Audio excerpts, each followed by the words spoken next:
a lot more hands-on experience of how to build a voice agent, right? And that's what the experts Joel and Gaurav are going to help you guys do today. In fact, I would even suggest now that you are on Discord, do check out our other channels. There's a monthly build-a-thon going on right now where you can submit a project and build it over the course of a month.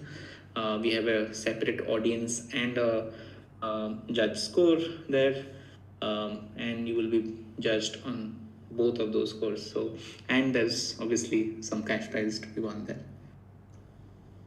No, Joel, you cannot build a voice agent to win something. All right.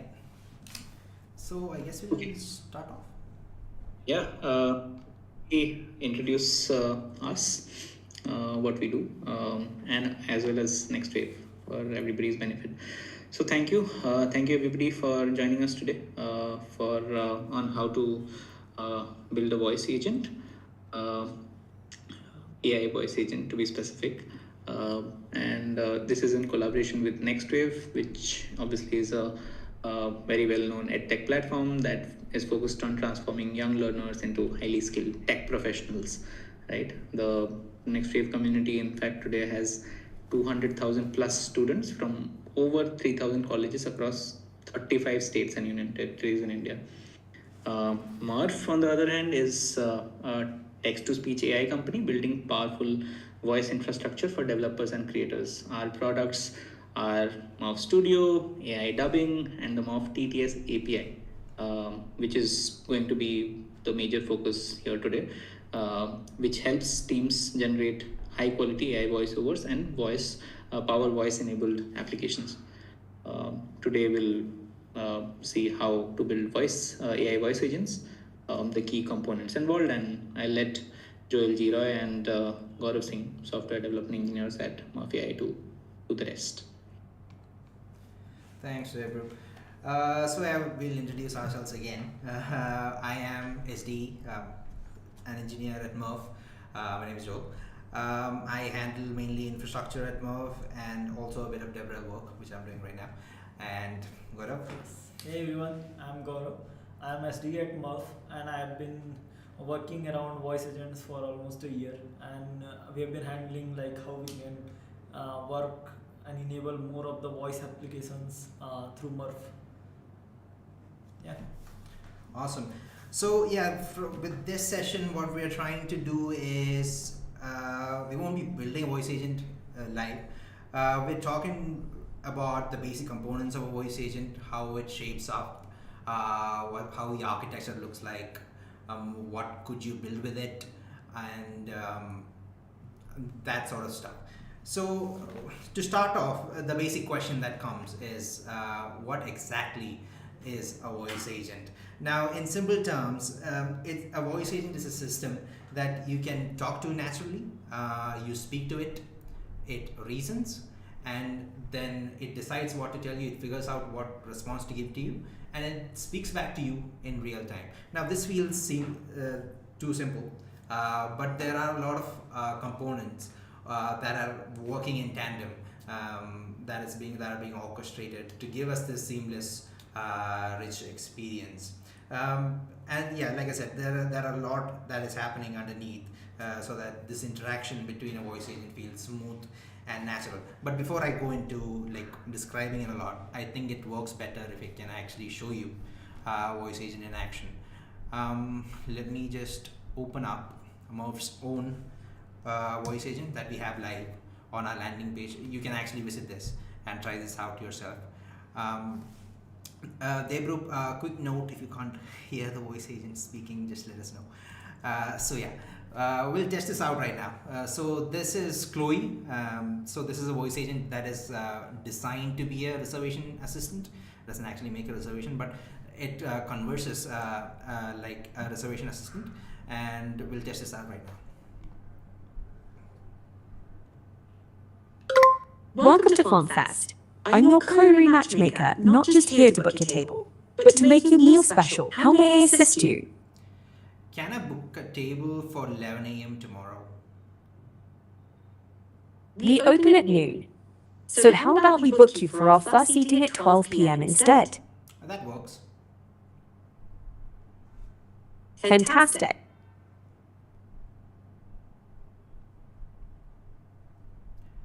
There'll be 2 people. Great. For a party of 2 at 12 p.m., do you have a seating preference? Outdoor with a breezy garden view, indoor amidst a rustic charm, or a cozy private room? Do you guys have a terrace? Yes, we do. Our terrace offers a beautiful view of the lush greenery, and it's a fantastic spot to enjoy your meal. Would you like that? Alright. So that was a voice agent. Basically, you saw the interaction. It feels simple. You speak to it and it just responds. But there are a lot of architecture and a lot of components that are working behind it that makes this software or application work seamlessly. So I would like to walk you guys through the components that are involved in this system. So I prepared a diagram for this. Just go to the right one. All right. So this is a diagram describing the basic components of a voice agent. Let me just make sure you guys see that. You guys can see that. Awesome. All right. So this part is the user speech. So this is basically me talking into my laptop microphone. So that audio comes from my mouth into the microphone of my laptop, and that is sent into the voice agent. Now the voice agent has 3 main components. One is STT, that is the speech to text service. The second is the LLM, and the third is the text to speech. Now speech to text service, like the name suggests, what it does is it takes in an audio and gives you a text as output. So it's basically a transcription service. So some examples that you have out there are OpenAI's Whisper model, which is really popular, and then there are Assembly AI, Speechmatics, a lot of solutions out there. So that speech to text is the first component of our voice agent system. So when I speak to the voice agent, the audio comes into the system, and the first thing the voice agent does is it transcribes it to a text, so that the next stage, which is the LLM, understands what I'm speaking. Now the text is sent to an LLM. Now you guys know exactly what an LLM is. That is your GPT-5, Gemini 3.1, Claude, Sonnet, whatever LLM model. So this is where the actual reasoning happens. You said it, you told it something, and the voice agent is figuring out, okay, what do I do with this information that I just got? So that is the LLM layer. Now this LLM layer is also provided with a context. Now this context could be a prompt. So for the reservation agent that we just saw, it could be that, okay, you are a reservation agent, your job is to book reservations, you have to talk this way, that sort of stuff. And then there's the business logic where the reservation actually happens.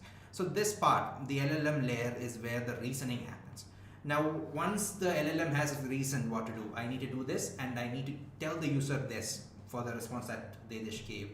That the response is then given to a text-to-speech service. Now this is where Murf comes in. We really need a fast, naturally sounding solution for this. So the LLM's response, the response that it wants the user to hear, is sent to the text-to-speech service, and the text-to-speech service just speaks it back to the user's speakers. That is again heard through my laptop speakers. So this is the basic architecture that you would have in a voice agent. Now if you look at it, you can see it as sort of a loop. So every turn I have, every I talk to the voice agent, it responds back, I talk to it again. So this is sort of like a loop that is happening here, and it's the same thing. Like it's the speech to text happens, the LLM reasons, and the text to speech responds back. So the basic loop to get in to remember in your head is that it listens, it transcribes, it reasons, and it speaks back.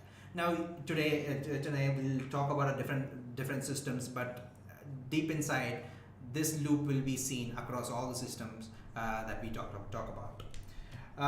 But still, these are different components. I've just talked about how the data flows through. Now this is still really a simplified version. What we are missing is actually how the data flows through each of these components, how each of these components are orchestrated. And that is actually the hard part about voice agents, right? Yes, so it seems very simple when we look at the diagram. It's just a loop that keeps repeating. Now how the loop is created is basically a request and response structure, or basically a normal how human talk. So basically I say something and then I wait for a response to come back, and then I respond to that, or I act on it, or something like that. So this is a conversation turn that keeps happening. But to make that turn work, actually it's not simple if you go into the tech, because when you see from a mic's perspective, it's just getting a bytes of data. So the user speech is nothing, just a bytes of data that is available to us. So when you make a system like this, you have to keep sending that byte of data to the voice agent, because you don't know when the user is speaking or when the user is quiet. So that's where a term and a component of voice agent comes in, is voice activity detection, and speech to text system support it, and you can apply it externally as well. What that does is basically understand like when the user is speaking and when the user is quiet, and it's just a static noise. So based on that, so you just keep sending data to your system continuously. So it's like a continuous communication there, and then we convert that using a speech to text system to a text. Once you have the text, then you again send it to LLM. So let's say you send it to Gemini. The Gemini will reason on it, and then it will give a response. If it feels like some actions are needed, then it will give a tool call. So when the tool call comes, now you have to execute that tool call. So reservation is one of the scenario where you will be executing a reservation tool call. So that you need to execute in your own system. So that you have to manage, and then you have to respond back to LLM, and then the LLM will reason and generate an output. Once that text is available, then you convert that text to speech. Once the text is converted to the speech, it needs to be sent faster, because you can't be just waiting 5 seconds or 10 seconds just for a one response. Like how weird it will be if you say hi to somebody and then they say the hi back in 10 seconds or something. It will be like, it will not be ideal situation for your conversation. So all the system needs to be faster. To make this faster, we need to establish a bi-directional communication, where it is some things are coming in and things are coming out simultaneously, but there is a heuristics of when someone is taking, how the turn is being taken. So you need WebSocket connections with speech to text systems to make it happen. And similarly with the text to speech system, where Murf can return the response very fast. We have the fastest model. But can you play it back to the user with the same speed? So there also you need a WebSocket connection to return back to it. Yeah, can you explain how deep it goes in tech? Yeah, so yeah, as you explained the system, we have to like stream the whole data throughout. So the user speech is streamed to the STT, and the STT to LLM is probably not streamed. But the LLM streams the output to the text to speech, and text to speech again streams the audio back to our laptops. So the reason why we do this with the whole streaming thing is because, like Gaurav said, things are faster. You don't want to wait for your response.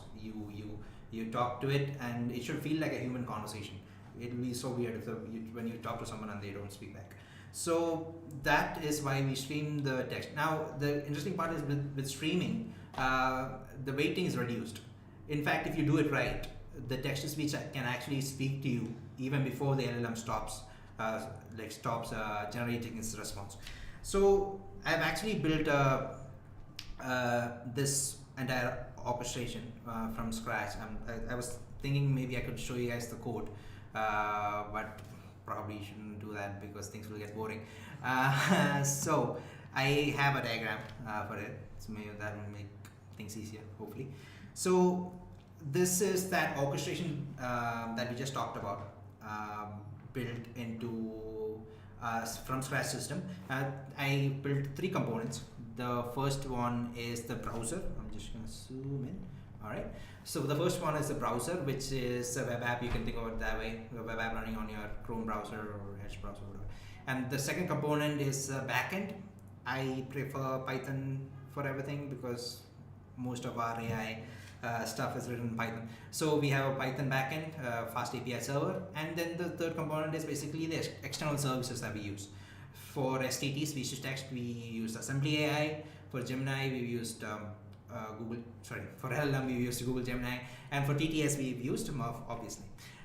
So let's see how the data flows through this pipeline. First of all, when I speak to my laptop, to my computing device, it is captured by the microphone. So now we have to do a bit of audio processing on this data that I just sent to the microphone, because I can't just send WAV files to SDK. I mean, I can, but for this conversational UI use case, we shouldn't probably just send WAV files directly.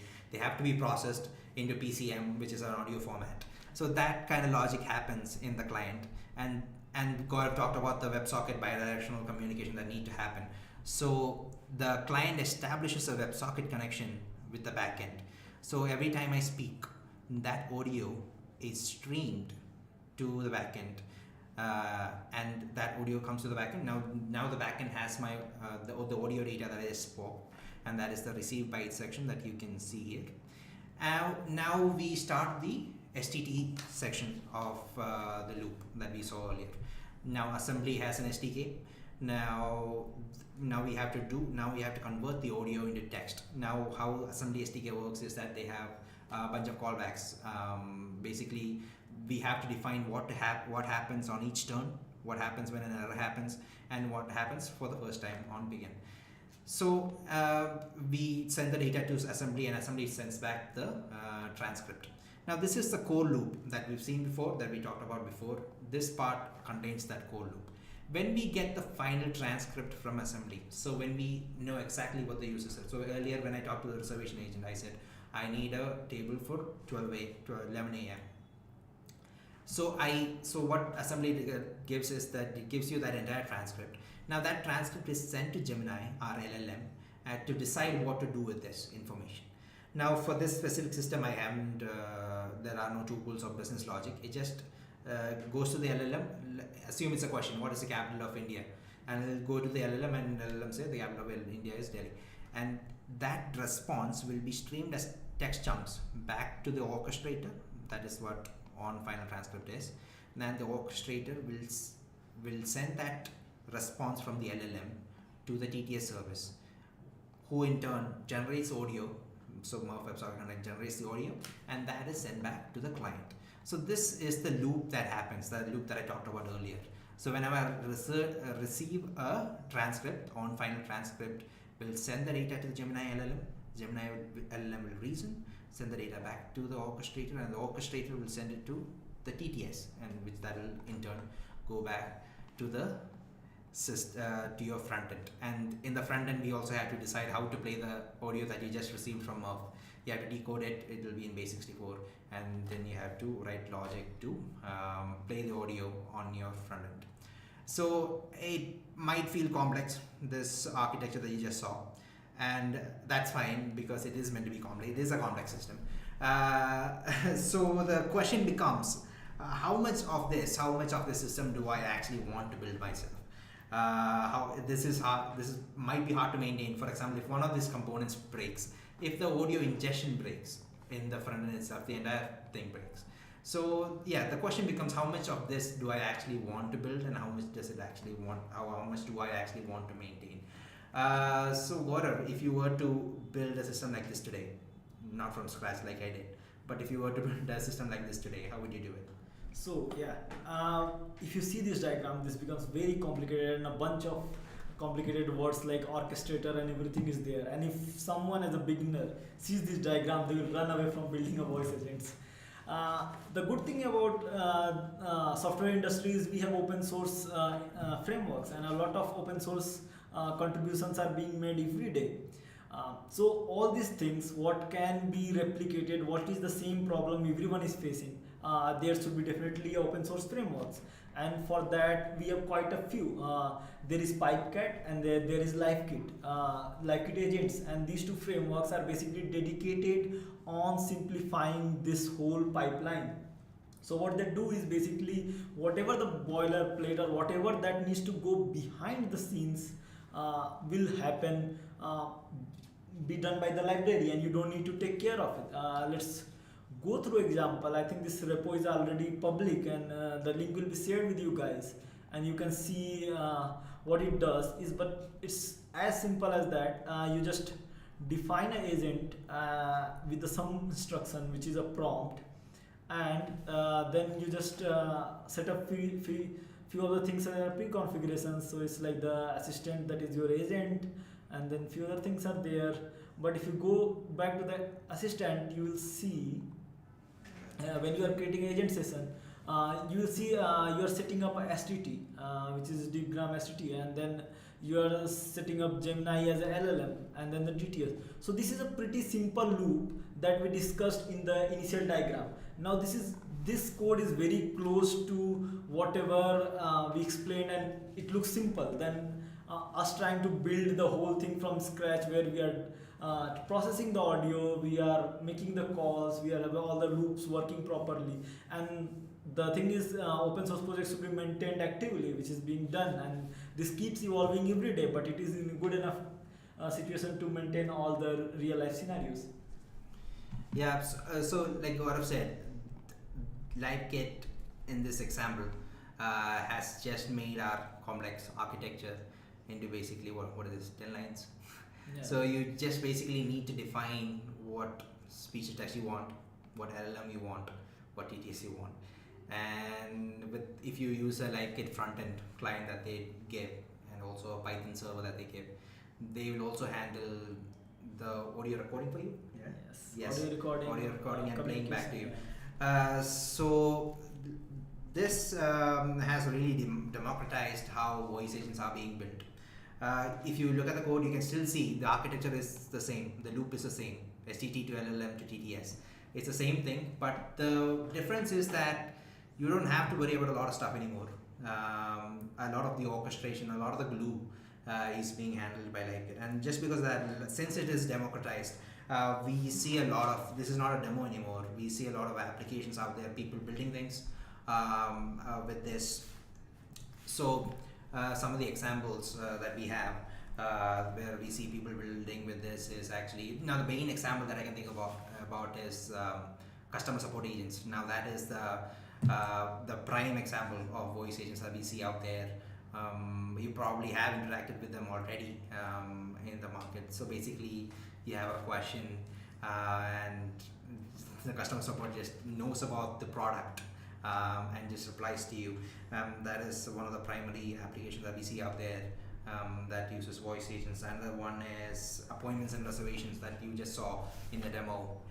You can just call a number, and the number and on the other end there will be a voice agent model that you can talk to. So that is an appointment reservation model. And then we have commerce and ordering. You can actually talk to an agent and the agent will place orders for you over voice, and that is, you can actually check out ACP by OpenAI, or Agent E-commerce Protocol, and that is sort of related to this. Then we have in-app voice assistants. So if you have gone to some technical documentation or maybe a product, you might have seen a button on the lower right that says talk to this page. So what that does is you can ask questions on the on the contents of the page and get answers on it. And then there are applications on education and tutoring, and then there's healthcare applications, basically appointments with doctors or not exactly sure. And then there's bagging applications where this would be relevant. So Gaurav, you've built Murf's LiveKit plugin. You've done extensive research on this ecosystem. You also talk to customers who want to build voice agents, and you've been in this system for a while. What are some interesting implementations that you've seen out on that? So yeah, voice agents just enable us to do a lot of things, and we'll go through some of the examples of how we can use them in our lot of use cases that we have. So let's go to the first example that we discussed, and that is basically a voice agent.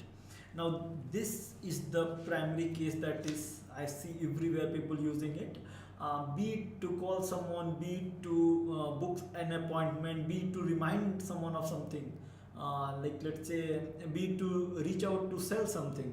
So all these scenarios are voice agents.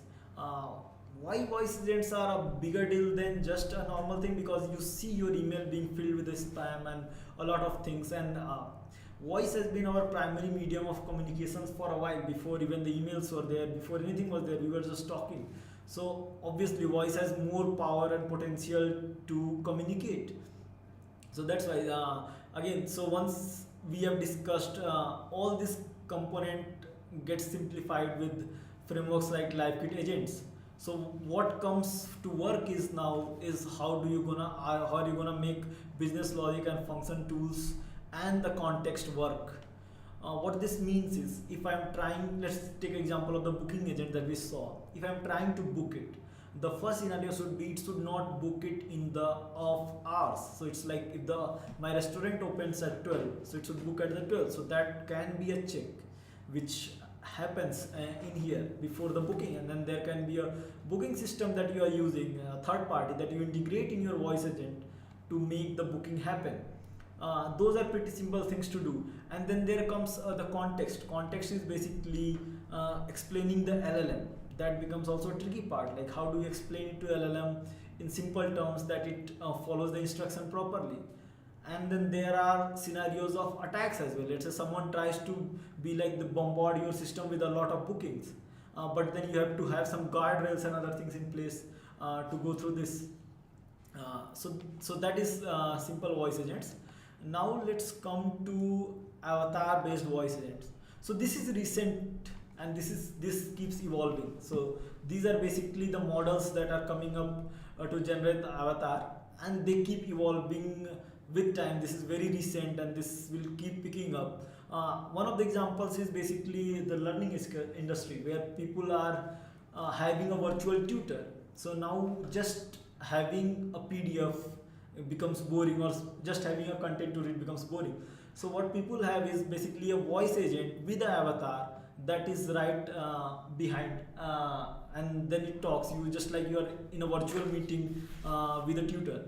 How it works is basically the infra stays the same, and that's the very big potential of this infra. Is basically you take the speech, you convert it, and then you convert it again to speech in the response format.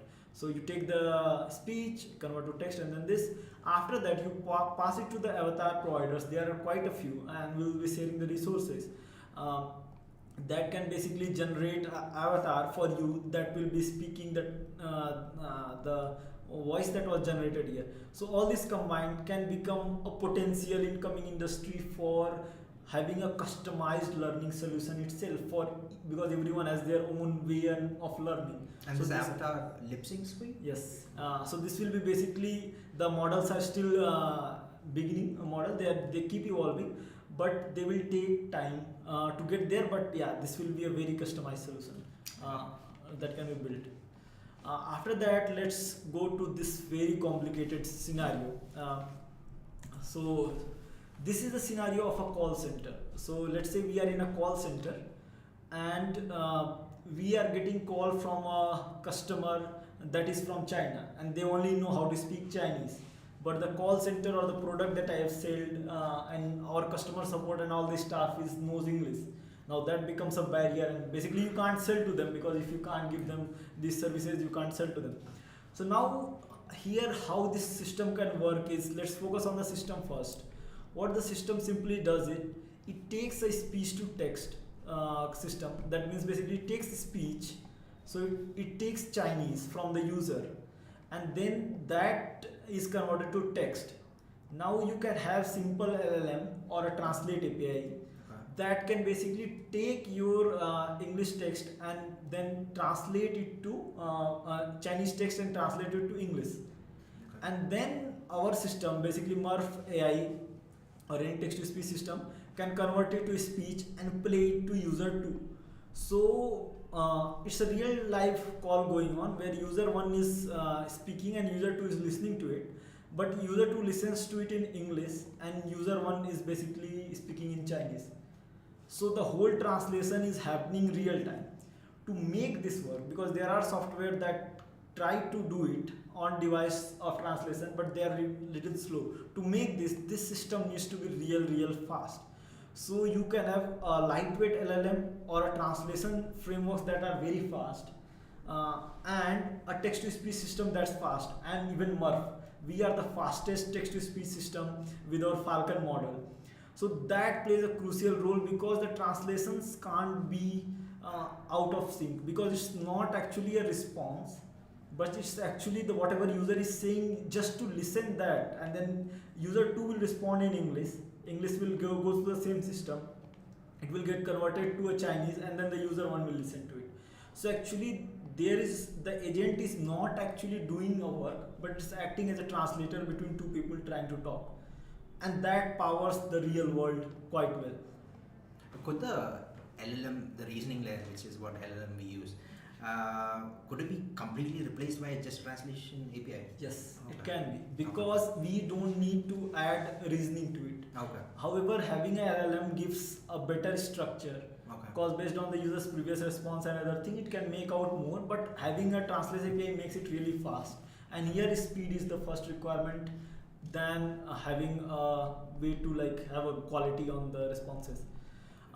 After that, let's go to the third scenario, which is a pretty common use case these days, where you get calls from voice agents, or basically enabling calling feature on all the systems, because the fastest medium to access and most potential is the phone. So as we have seen, a lot of companies were focusing all their resources on building an app. If you see, everyone was trying, like few years back, trying to bring everyone to their app. A Mac OS app is there, Android app is there for those, to basically have a grip on the user, because people are using phone actively and they have it on with them all the time. Now with voice agent, this potentially changes, because now user is just a phone call away. You just trigger a call, and then if you are trying to sell something, you do it. Or if you are trying to remind them even of an appointment, having a person waste their time just to call someone and ask them to be there is potentially waste of a human resource. So instead of that, just having a voice agent in place that can just use some telephony provider like Twilio, connect a call, and then have a voice agent just go through a simple conversation, which can be a very potential conversation, makes money.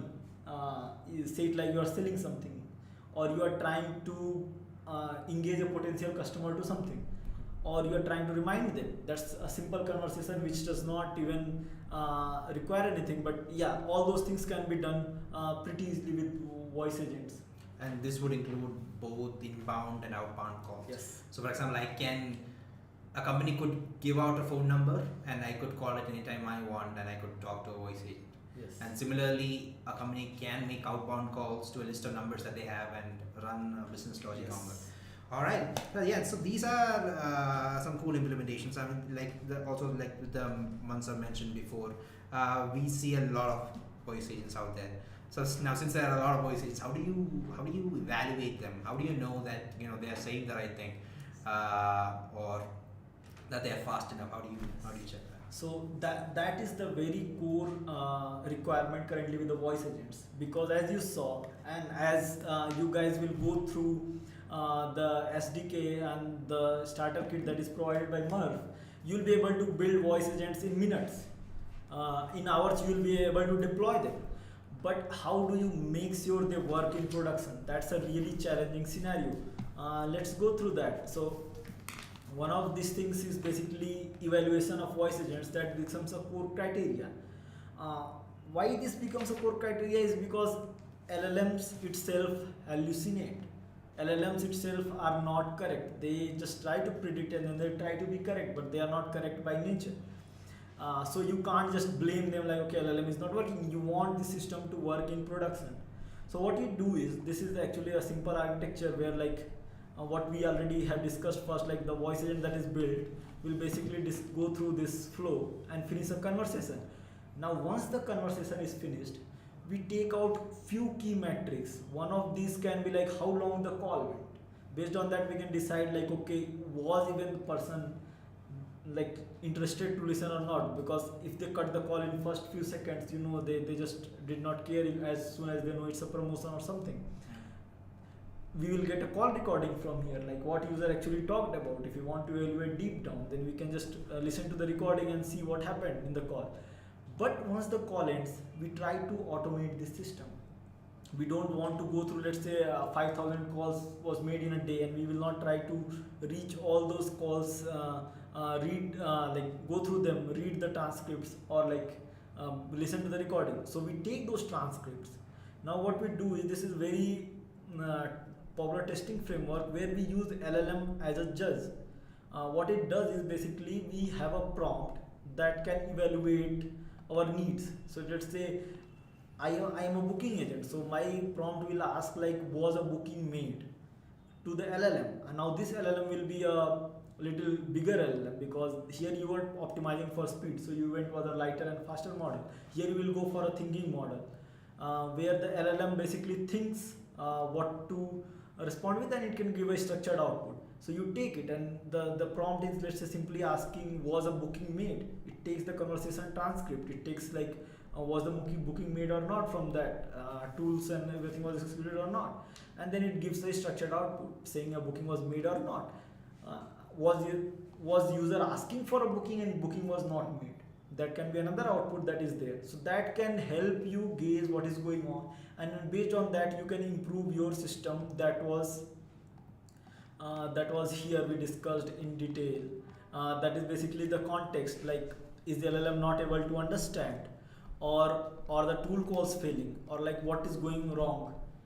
So yeah, these frameworks really help to make voice agents shine in prod. And these fixes, are they usually prompt changes from your experience? Are they usually prompt changes, or where you have to do a bit of prompt engineering, or do there comes issues with the architecture itself? So when you go through the judging frameworks and all, you will see a lot of LLMs hallucinate with certain conditions. So if the certain conditions are coming up, then the LLM starts to hallucinate. To solve this one is to break down into the little bit pieces. So LLM is not processing everything all at once. That is one scenario. The second thing is, sometimes just updating a prompt helps. So that is basically, if I make it more detailed, then it makes sense. So LLMs treat prompt as we try to write a prompt like we are explaining it to a kid. So the more detailed it is, the more descriptive it is, and more clear it is, it will make LLM respond better. Sometimes this is not a problem altogether. Sometimes you see your tool calls are failing in production, or you are messing up on the LLM model because it's not a right LLM for you. So you just upgrade LLM, you compromise with the latency a little bit, but then you get on the output a lot. So there are a lot of things, but you need to be working with the system, and then you need to have insights on how voice agents are working to make them perform better. Alright, so yep guys, those are the basic architectural components of a voice agent.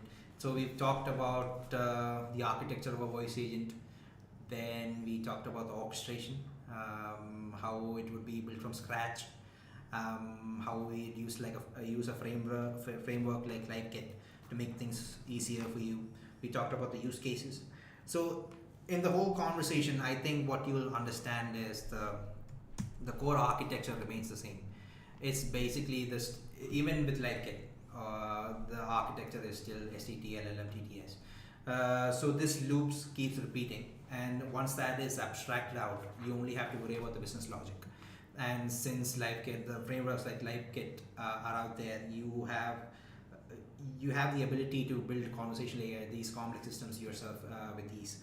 Talking about building things yourself, you can actually build this voice agent yourself with a starter repo, which I've realized I made private, but after this call it will be public.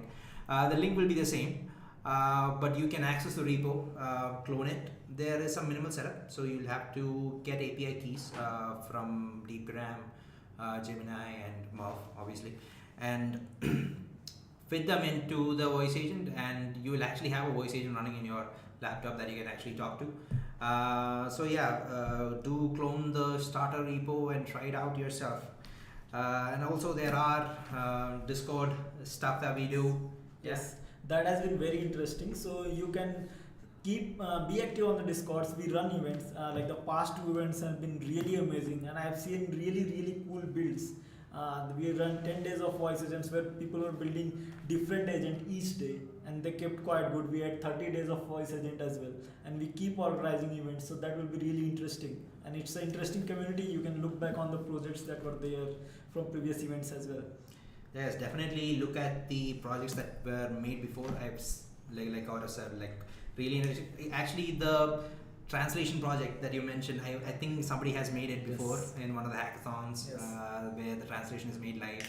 That's very interesting to see. So yeah, do go out there, build things yourself, try the starter repo, experiment with Murf.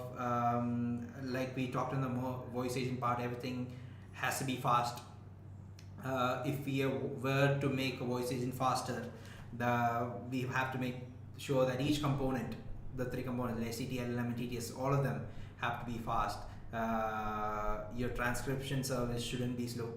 The LLM, you have to use a light model, not one of the powerful ones like Gemini 3.1 Pro or something. That'll take a lot of time to think.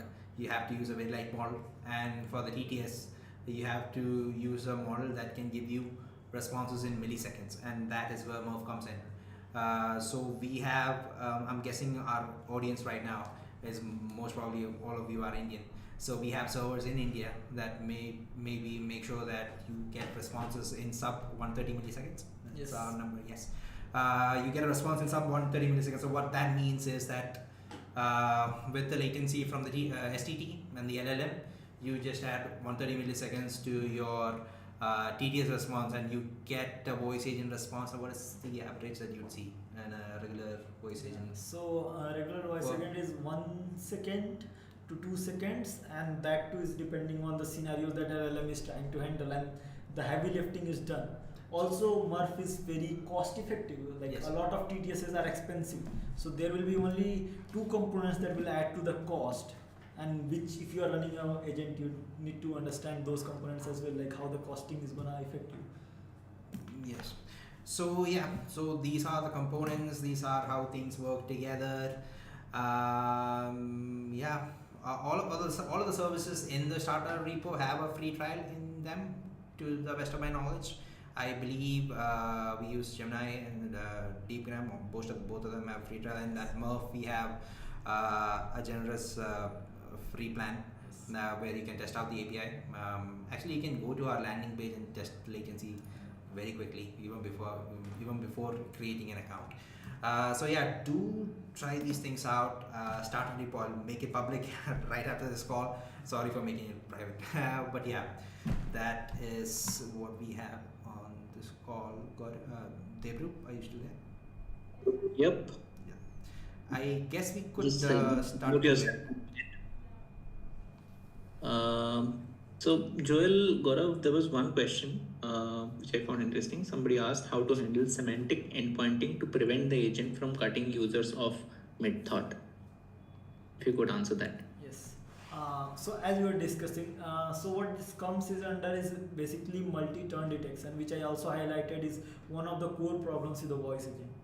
What is happening there is basically this is such a fancy word people use, but I will simplify it for folks. So basically, if I am trying to think of something and respond, so I'll be like, okay, so I was thinking of buying ice cream.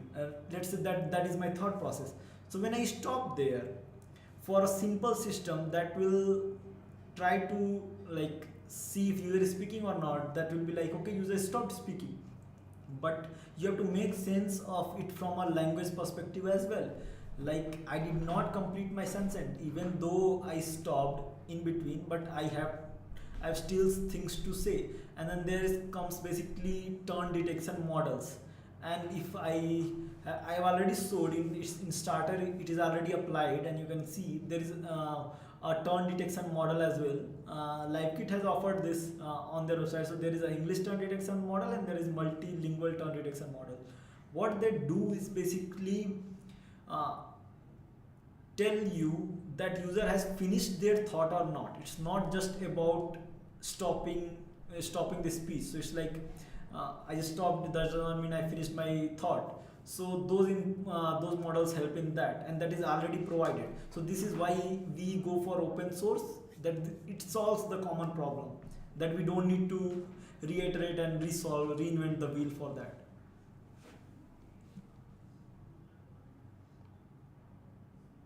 Right.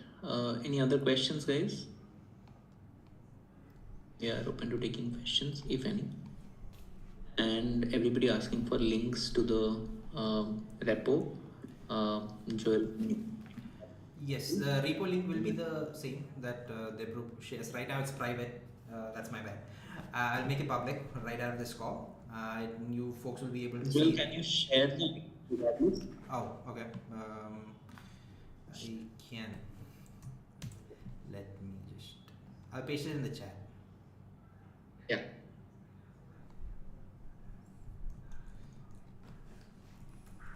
And keep an eye on your.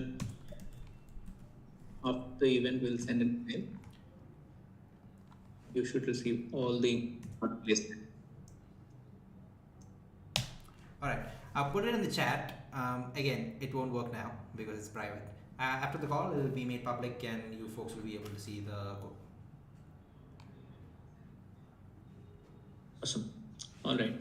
So I don't see any further questions. So thank you, Joel. Thank you, Gaurav. And thank you, everybody who joined in. And thank you, NxtWave, for the collaboration. I hope everybody enjoyed the session. Do check out the Murf monthly build-a-thon going on right now. There is a channel right here on Discord. Participate, win, maybe just get a certificate.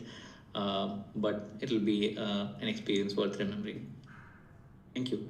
Thank you, Joel, and thank you, Gaurav. Cool, guys. Thank you for joining.